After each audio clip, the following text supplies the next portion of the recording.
You guys, I need to tell you about the craziest thing that just happened in my neighborhood. I'm standing here watching this woman. Everyone calls her Hey Karen, trying to break into my water tank with a pipe wrench. She's wearing a pink blazer and fake designer gloves, sweating like crazy while she tries to crack open my valve like she's stopping a bomb or something. 500 gallons of water that I've been saving for 6 months just starts pouring down the drain. She has no idea this water feeds the community garden that 15 families depend on. Harvest time is next week, and I'm recording everything. Oh, I forgot to mention, I'm an engineer with a law degree. She just messed with the wrong person. Drop a comment and let me know where you're watching from. Trust me, this is just getting started. But let me back up and tell you how this whole crazy story began. 3 months ago, I was just Alex Chun, a 32-year-old guy who finally saved enough to buy my first house in this Phoenix neighborhood. My parents came here from Taiwan with nothing. They gave up everything to give me chances they never had. Owning a house felt like winning the American dream. I designed my backyard for growing food in a smart way. Arizona only gets about 8 inches of rain per year, so every drop counts. My rainwater system wasn't just for fun gardening. We really needed it. I put in 4 big 125-gallon tanks connected to my roof with pipes that could water vegetables in the community garden behind the community center. Mrs. Rodriguez, this amazing 67-year-old retired teacher from El Salvador, had turned an empty lot into this beautiful place where families could grow food from their home countries. Cilantro and peppers, and tomatoes that reminded grandparents of home. For lots of families, this garden wasn't just nice to have. It helped stretch tight food budgets. My engineering background meant I followed every city rule, got all the right permits, and built everything the right way. The system even had protection against overflow and screens to keep mosquitoes out. Was proud of making something that helped not just me, but everyone. Then Margaret Whitman came into my life like a hurricane wearing suburban clothes. That Tuesday morning in September, I was checking my smart watering timer when I heard high heels clicking across my gravel driveway. Margaret walked up carrying a clipboard, measuring tape, and what looked like lawyer business cards, ready to hand out. She said she was the HOA president and immediately started taking pictures of my tanks from every angle. Property rules, she said, couldn't be broken if we wanted to keep our neighborhood looking nice. My water system, even though it might seem good, broke the rules about how things should look. The metal tanks, which you could see from certain spots, made things look too much like a factory instead of a regular neighborhood. I explained how it helped the environment, how the city gave people money back for saving water, and how it helped our area that doesn't get much rain. Margaret listened, like she was watching a kid explain why they drew on the wall. When I talked about helping the community garden, her face got tight. Community projects, she told me, needed HOA approval before anyone could do them. People couldn't just decide to support things that weren't approved, no matter how good they seemed. If people wanted to garden, they should use their own yards the right way. Mrs. Rodriguez happened to be walking by during our talk. She slowed down, clearly listening, but Margaret's cold stare made her hurry away. Other neighbors found reasons to check their mailboxes or walk their dogs. They were curious about the tension but didn't want to get involved. Margaret ended our talk by giving me an official notice. I had 48 hours to remove the water system or face $500 fines every day backed by HOA legal power. She told me to read the rules every homeowner signed, which clearly explained how they'd punish people who broke rules.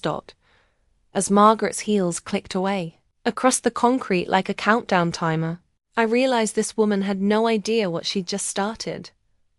Growing up, watching my parents fight scary paperwork to keep their family restaurant open, I learned that threats on paper were just Tuesday for immigrant kids. Plus, my younger sister Emily had already put the doorbell video on TikTok with the caption, Karen versus Sustainability King. 50,000 views in 2 hours. Game on, Margaret.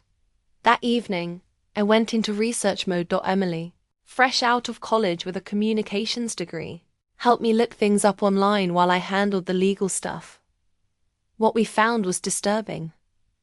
Margaret hadn't just targeted me. City records showed she'd filed complaints against 8 families in 2 years, mostly people of color or renters. Past violations included kids' playground equipment being too colorful, vegetable gardens being too visible from the street, and holiday decorations lasting past her deadlines. The pattern was clear. She was picking on people and disguising it as enforcing community rules. Mrs. Rodriguez confirmed what we suspected when she stopped by Wednesday evening. Looking nervously over her shoulder before knocking. She told me about Margaret's campaign against the Martinez family, whose teenage son's basketball hoop supposedly created too much noise. The Johnsons got citations for their African sculptures being wrong for neighborhood looks. Every family had similar stories. Bullying designed to force people to conform or make them move away. But Mrs. Rodriguez also shared something unexpected. Margaret had lived here for 10 years and neighbors remembered when she first moved in. Hurricane Sandy had destroyed her New Jersey home in 2012. She'd lost everything. Her house, her marriage, her feeling of safety. The flood trauma left her terrified of anything involving water building up, even helpful systems like mine. This information made my anger more complicated. Margaret wasn't just a power-hungry busybody. She was someone whose trauma had turned into controlling behavior that hurt innocent people. Understanding her pain didn't excuse the harm she caused, but it explained why she reacted so strongly to my water tanks. Emily's TikTok series called Suburban Justice started getting serious attention. Her way of documenting things connected with viewers, tired of HOA horror stories. Comments poured in from people sharing their own experiences with neighborhood bullies. Local news stations began reaching out for interviews. I spent Thursday night reading every HOA document, city rule, and state law about water collection and community gardens. Margaret had overstepped her authority multiple times. The HOA rules had no specific ban against rainwater harvesting. Arizona state law actually encouraged water saving through tax breaks and easier permits. More importantly, I discovered that Margaret's threat of immediate fines violated HOA due process requirements. Any violation notice required board approval and chances for residents to appeal before penalties could happen. Margaret had been acting on her own, using her position to scare residents without proper permission. Friday morning brought an unexpected ally. Jake Martinez, the city water inspector, stopped by to look at my system after Margaret's complaint. As he tested connections and looked at permits, Jake mentioned getting multiple complaints about the HOA president's overreach in our neighborhood. Off the record, he told me the city was watching situations where HO enforcement might conflict with city environmental programs. My system exceeded all safety requirements and qualified for city water conservation money back. He seemed genuinely annoyed that his time was being wasted on silly complaints. Jake also mentioned something interesting. Traffic cameras had caught Margaret driving past the community garden multiple times recently, taking photographs from her car. Whatever she was planning, my irrigation system was just phase 1. That afternoon, I organized a secret group chat with affected residents. Tom Wilson, an insurance agent who'd stayed neutral during previous conflicts, finally shared his frustration with Margaret's tactics. Even families who hadn't been directly targeted expressed concern about the hostile environment she created. Mrs. Rodriguez's voice broke when she described Margaret threatening to report suspicious activity whenever her grandchildren visited. Suddenly, my water tanks weren't the real issue. This woman had weaponized fear to control our entire neighborhood. Time to remind her that communities are stronger than individual bullies. The group decided to attend the next HOA board meeting in force. We'd present evidence of Margaret's violations and demand accountability. But first, I needed to protect the community garden from whatever Margaret was planning next. Monday morning brought disaster. I discovered my irrigation lines had been cut during the night, leaving my yard flooded and causing roughly $800 in damage to both my system and landscaping. Security footage clearly showed Margaret's midnight visit with bolt cutters, talking to herself about stopping floods before they started. The psychological revelation was disturbing. Margaret wasn't just enforcing rules. She was reliving trauma and projecting her flood anxiety onto helpful water management. Her mental state had gotten bad enough that rainwater collection triggered genuine panic responses. Jake arrived within an hour of my call, officially documenting the vandalism and code violations Margaret had reported. He seemed genuinely irritated that his time was being wasted on what was a false complaint designed to harass a rule-following resident. My system not only met every city requirement, but it exceeded standards for safety and environmental protection. Jake's report would reflect Margaret's abuse of the inspection process, adding official documentation to our growing case against her overreach. The community garden showed immediate impact from lost irrigation. The plants that had thrived under consistent watering began wilting in the intense Arizona heat. Mrs. Rodriguez and other gardeners brought water bottles and buckets, but manual watering couldn't replace the systematic approach my tanks provided. Emily's documentation of the garden damage got over 500,000 views across platforms. The visual storytelling powerfully connected with viewers who understood the connection between environmental fairness and community well-being. Local restaurants and businesses began reaching out to offer support. That evening, Jake shared something off the record that changed everything. City traffic cameras had captured Margaret conducting surveillance of the community garden for 3 weeks, photographing families and recording license plates. Her behavior suggested planning beyond simple water system harassment. Jake also handed me a USB drive containing security footage from multiple city cameras.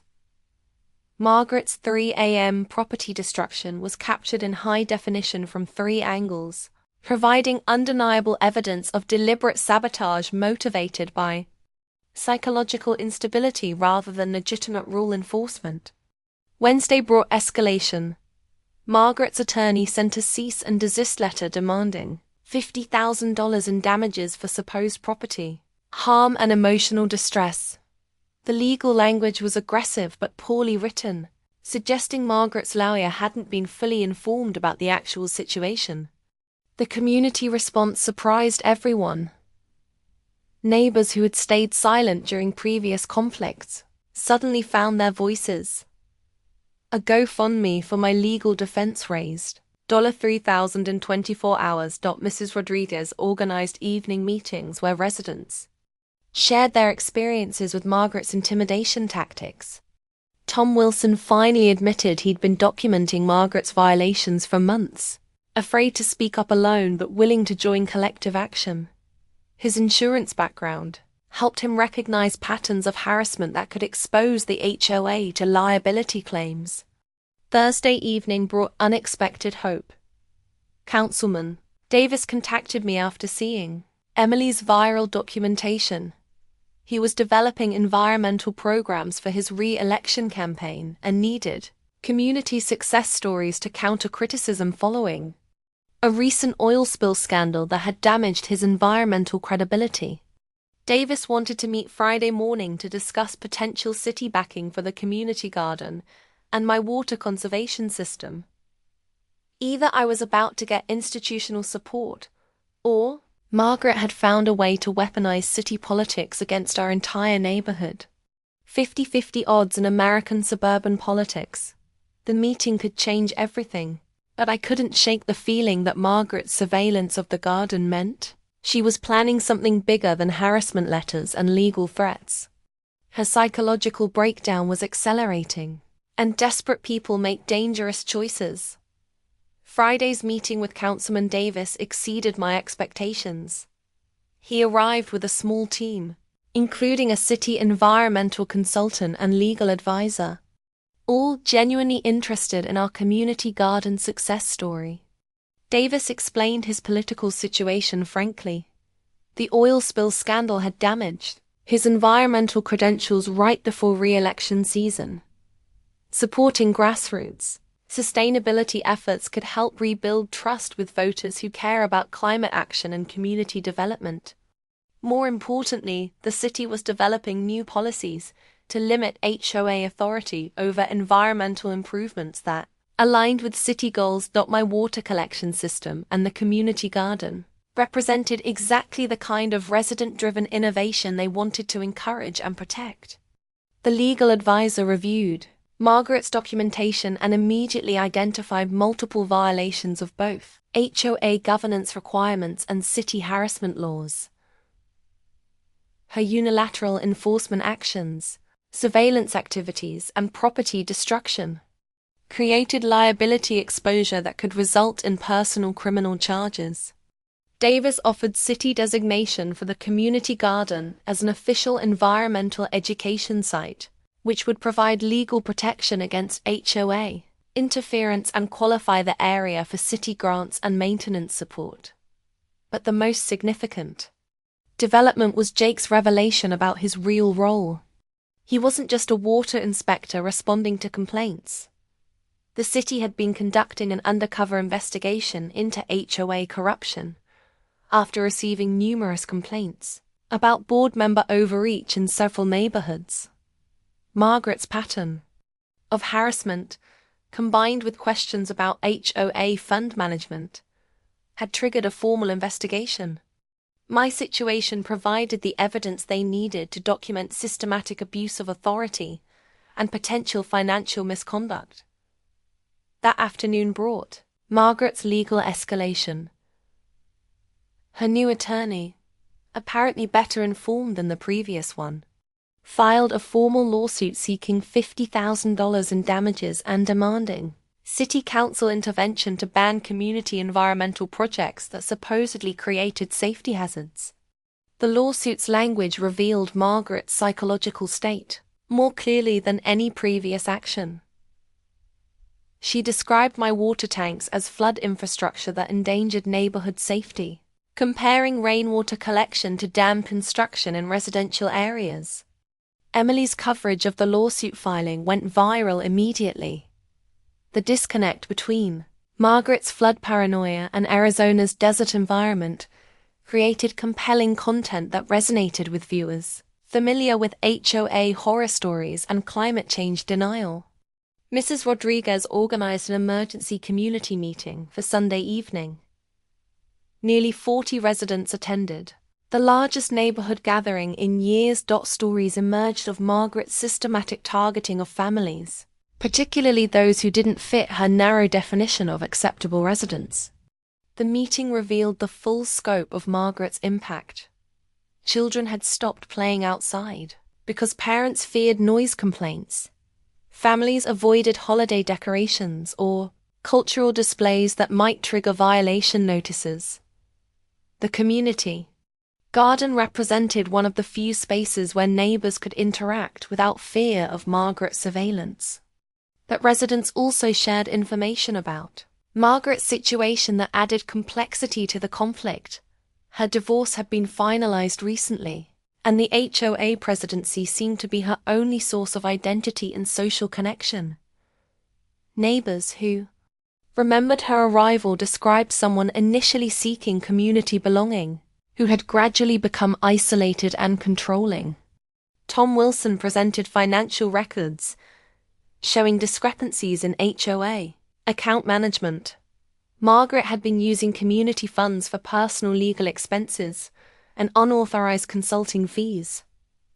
The embezzlement wasn't massive, but it was clear evidence of corruption that complemented the harassment documentation. Sunday's meeting concluded with residents voting unanimously to request Margaret's removal from HOA leadership and demand full financial auditing.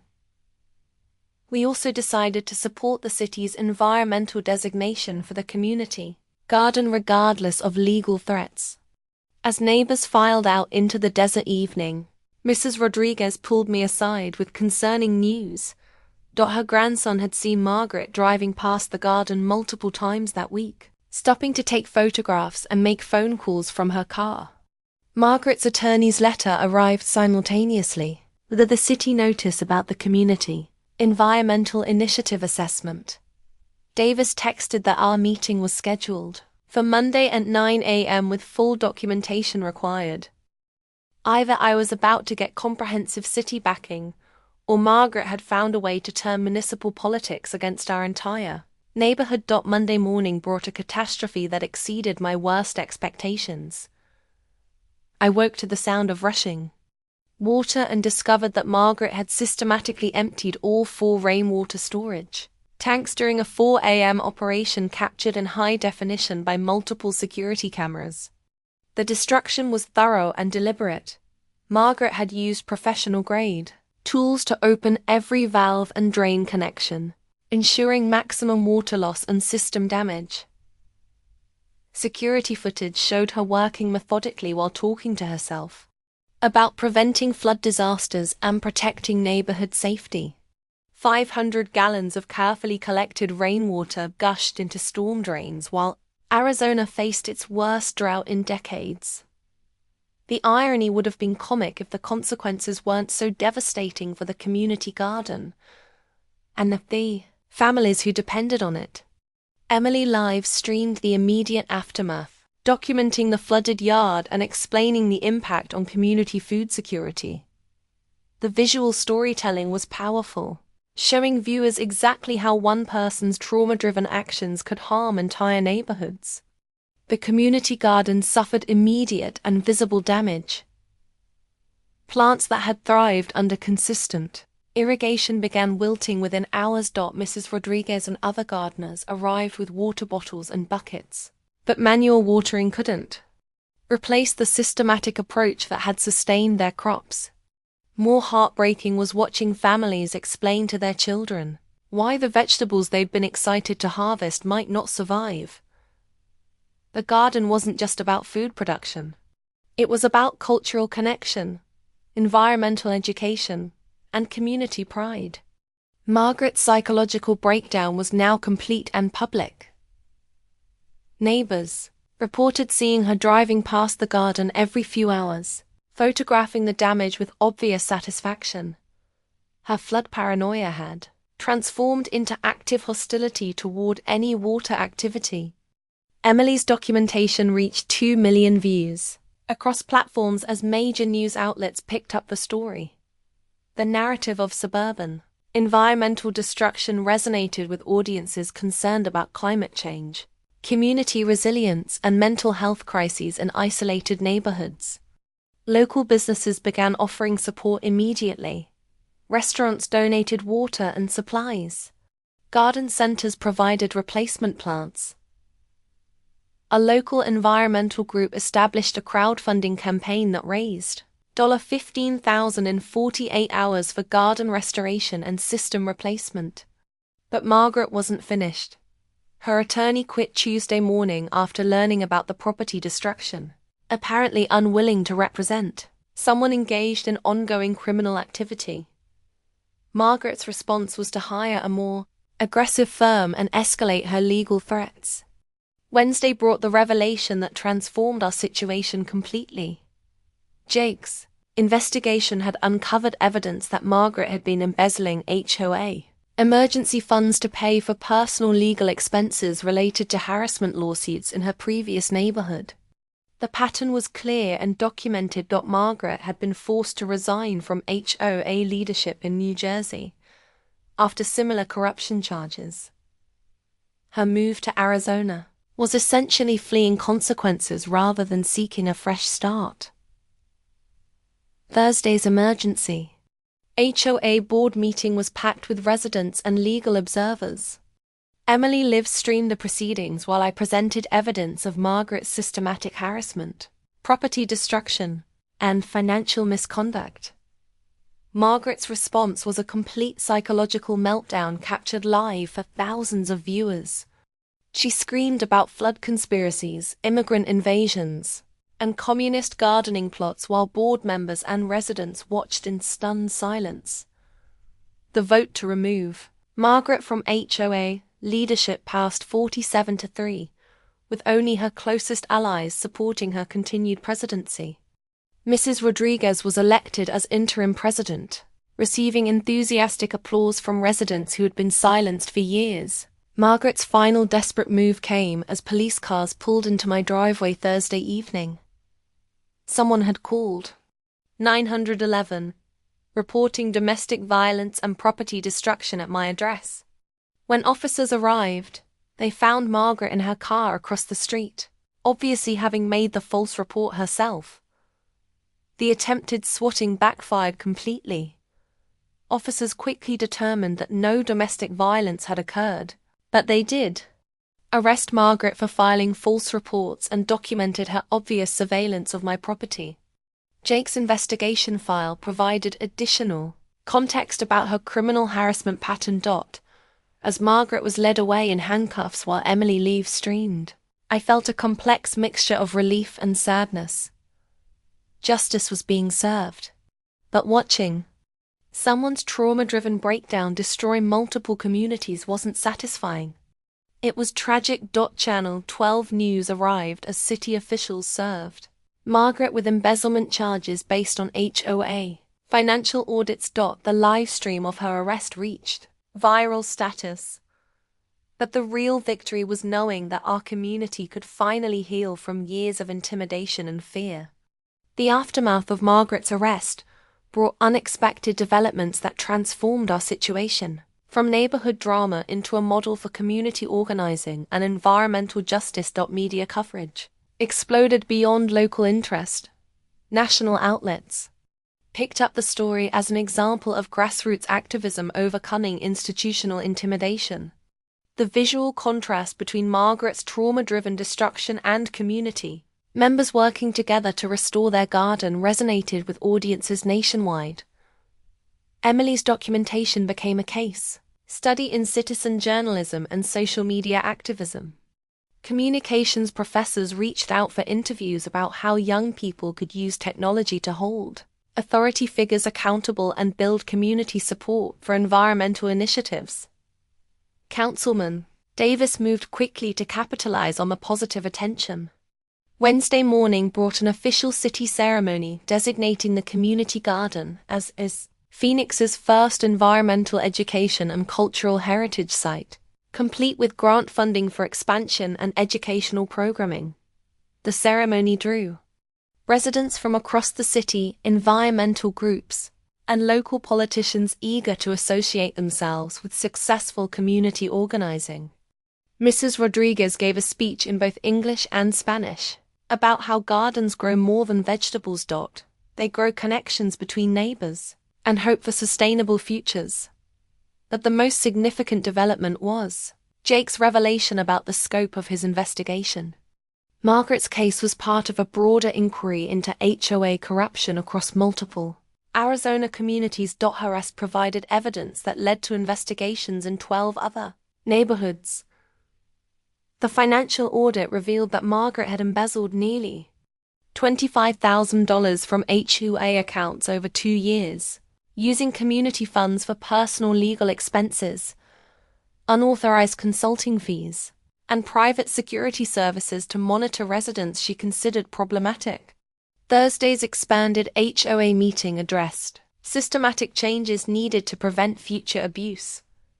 Residents voted to implement transparency requirements, limit presidential authority, and establish resident appeals processes for violation notices. Tom Wilson's insurance background proved invaluable in developing new policies that protected both individual property rights and community environmental initiatives.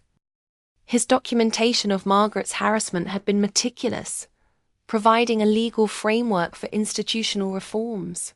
The legal resolution came Friday when Margaret's attorneys negotiated a plea agreement that included full restitution to the HOA, community service requirements, and mandatory mental health counseling. Her agreement to move out of state avoided jail time, but ensured she couldn't continue harassing residents. More importantly, the plea agreement included Margaret's cooperation with the broader HOA corruption investigation. Her testimony about tactics used to intimidate residents and misuse community funds would help prosecutors address similar abuse in other neighborhoods. Emily's documentation had attracted interest from streaming platforms and documentary producers. Multiple companies wanted to develop the story into longer-form content that could highlight issues of trauma, community organizing, and environmental justice in suburban America.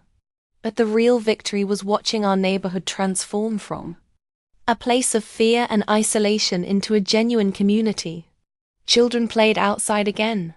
Families decorated for the holidays without worrying about violation notices. The garden became a gathering place where neighbors shared recipes, stories, and hopes for the future. Mrs. Rodriguez's leadership style differed dramatically from Margaret's authoritarian approach. She facilitated community discussions rather than dictating policies. Decisions were made collectively through processes that honored different cultural perspectives and family needs. The water collection system was rebuilt and expanded with city support and community donations. The new design included educational components that allowed school groups to learn about water conservation, sustainable agriculture, and desert ecosystem management. Saturday brought the first community harvest festival, celebrating both the garden's recovery and Margaret's departure.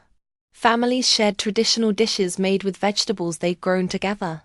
Children who had been afraid to play outside just weeks earlier ran freely between garden rows. As I watched neighbors from 15 different countries sharing food and stories around picnic tables, I realized that Margaret's destructive behavior had inadvertently created something beautiful. Her attempts to divide and control our community had instead forced us to come together and discover our collective strength. The investigation concluded with Margaret's quiet departure on Tuesday morning. No dramatic confrontations, just moving trucks and the sound of community members working in their garden without fear of surveillance or harassment.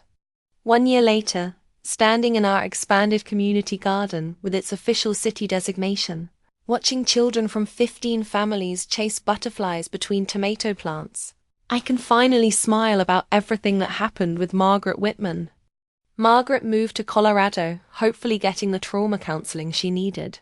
The community voted to send information about PTSD resources, rather than pursuing additional legal action. Healing, we decided, was more important than revenge. The garden produced 3,000 pounds of vegetables in its first official season, saved 50,000 gallons of water through expanded rainwater collection, and inspired similar projects in over 200 communities nationwide. Democracy is messy, but it works when people show up. The ripple effects exceeded anything I could have imagined. Emily's documentation led to a documentary deal with Netflix focusing on suburban environmental justice and community organizing. The film premieres next month with proceeds supporting community garden initiatives across the Southwest.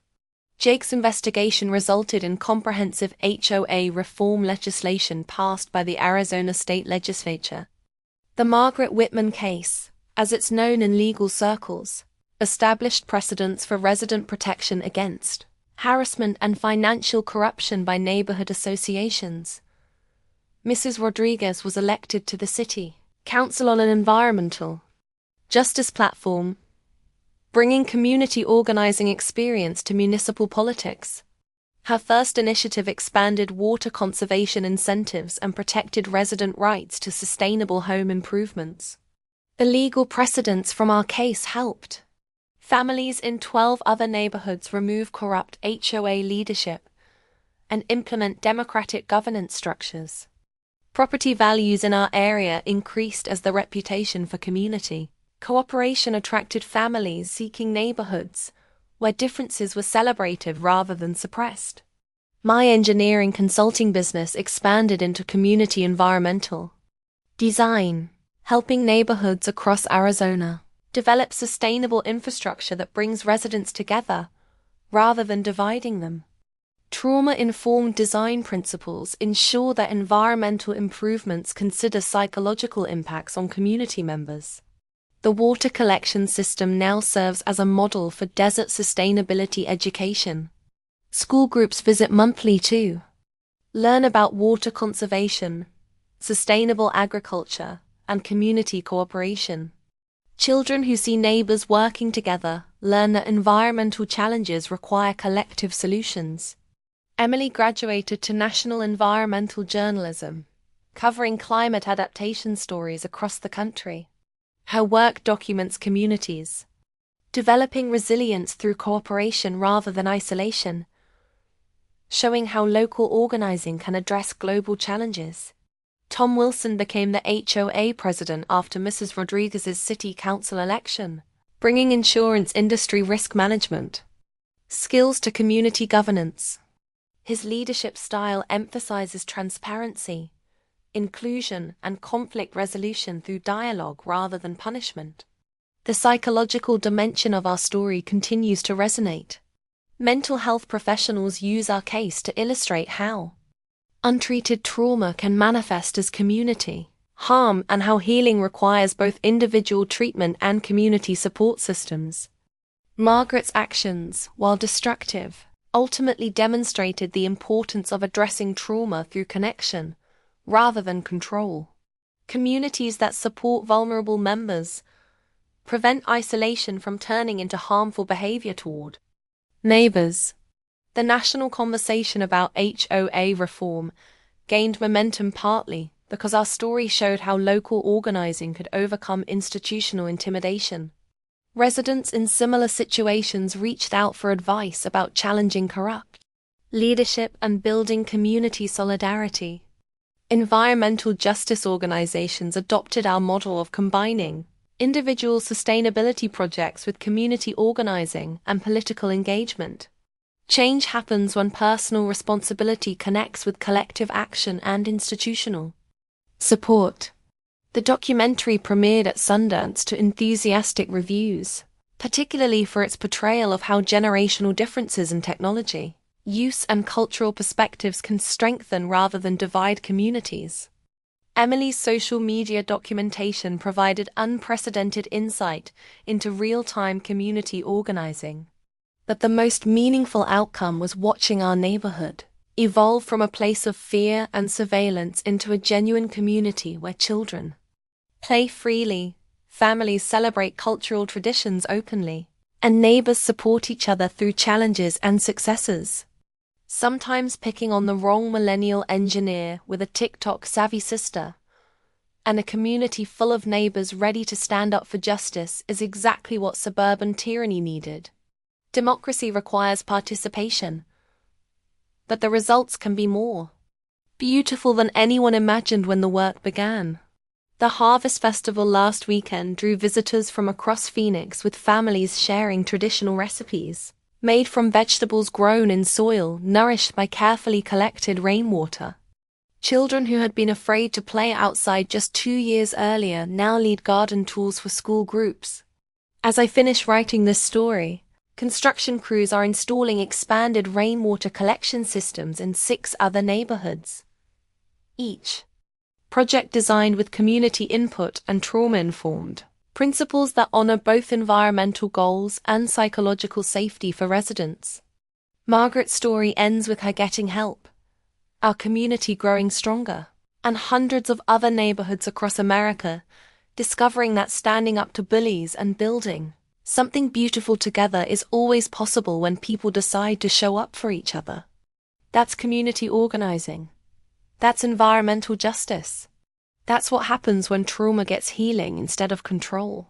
And when neighbors choose cooperation over fear, the garden keeps growing, children keep playing, and democracy keeps working when we tend it like any other living thing that needs attention, care, and time to flourish. Hey folks, if this story resonated with you, smash that like button and subscribe for more tales of ordinary people doing extraordinary things when they decide to stand up for their communities. Share your own HOA horror stories or community organizing victories in the comments. Your experiences matter and might inspire someone else facing similar challenges. Remember, democracy isn't a spectator sport. It's a participation trophy we all earn together. See you next time and keep growing those gardens, both literal and metaphorical.